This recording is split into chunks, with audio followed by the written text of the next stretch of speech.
Alright, so today we're going to cook a brisket in the Dutch pot. It's a really easy one. Have a look at the ingredients here. So what we've got is basically a piece of brisket that's about 1.8 kilos, give or take. And a couple of small bags of shallots, about this many or as many as you need to cover the bottom of your cooking vessel. I'm using a Dutch pot, so we're going to be cooking these outside because it's quite nice today.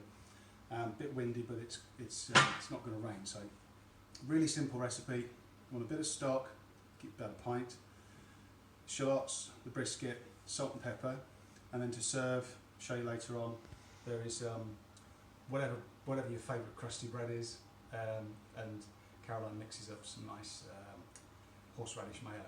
So that's it. Let's yeah, see how it goes, shall we? Okay, this is where we're cooking today.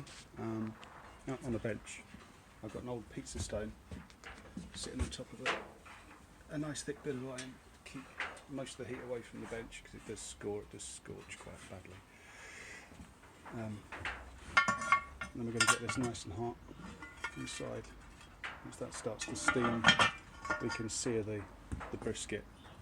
I'm using heat beads as well, which is they're really good for Dutch pots to get a really good heat, and it's really consistent and they last for a long time. So it's all good. Okay, so the fire's on.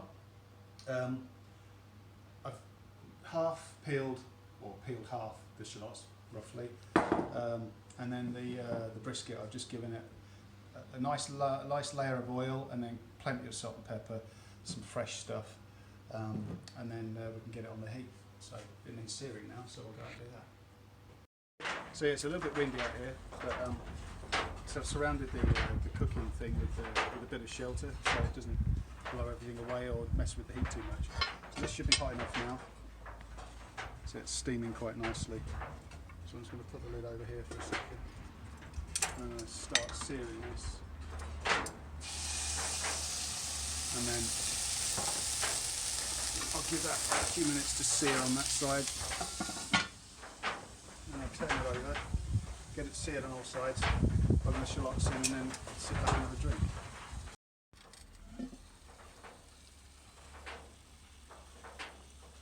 That's coming along quite nicely.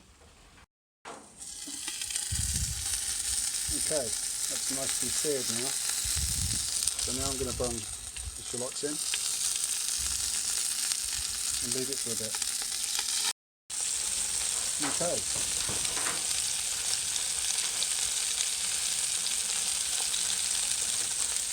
So ready to get covered up. I'm going to have a sit down. When? Okay, it's been in for about 3 hours now. So let's have a quick look at it. Looks pretty good. So what I'm going to do now is take it out of there and slice it up really thinly. I'm going to do it by hand, but if you've got a slicer, you're going to get more even slices off it more quickly and it go back in the pot. Once I've got it in there, I'm going to add about a pint of stock and then stick it back on the heat for probably another hour and a half, something like that, really low, and that'll be ready. Okay, that's all sliced up now.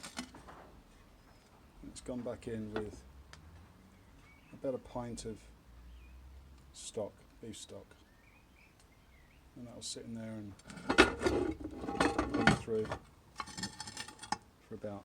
Okay, it's been in about 4 hours in total now, about 3 hours in whole, and then about an hour and a bit sliced, hour-ish, give or take. So it's about ready to eat.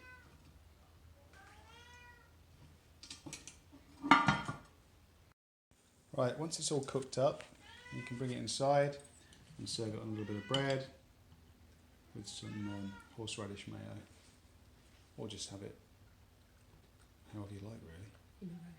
In a roast dinner, perhaps tomorrow night. We'll see. That'd be nice. It'll last us a while anyway.